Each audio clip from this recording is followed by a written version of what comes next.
Welcome back to Educator.com's English Grammar course. This lesson is about how to use consistent tense, mood, and voice. Let's get started. All right, we're going to start with how to use consistent tense. Now, if you need a review of verb tense, go back to our unit on verbs. We have several lessons on the basic tenses and some of the more complicated tenses like progressive and perfect. We're going to look specifically at how to tell what tense to use and how to make sure that your entire piece of writing is in the correct tense. Then we're going to look at consistent mood in grammar. We're going to look at the three main moods in English grammar: the indicative, the imperative, and the subjunctive, which was covered a little bit in our lesson on conditional tenses.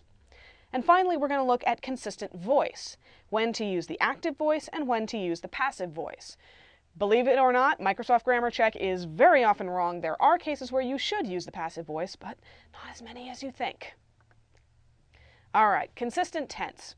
A common grammar mistake is an unnecessary shift in verb tense. Basically, you're causing your listener or your reader to bounce around in time without a reason. Remember, tense is all about time.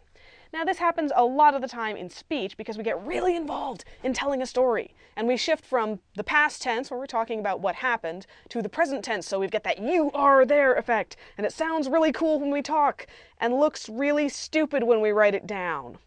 Let's look at it. The storm intensified, and soon it starts raining so hard that I can't see more than a few feet in front of me. I had to stop, praying that no one will hit me from behind. Is anyone else getting a little nauseous from the time bouncing? Well, we're going to look at how to fix that. All right. First question, should this story be in the past tense? Obviously, we're describing an event that has already happened. Could we have this in the past tense? So we have the storm intensified, and soon it started. Remember on the last slide that was starts, raining so hard that I couldn't, instead of can't, see more than a few feet in front of me.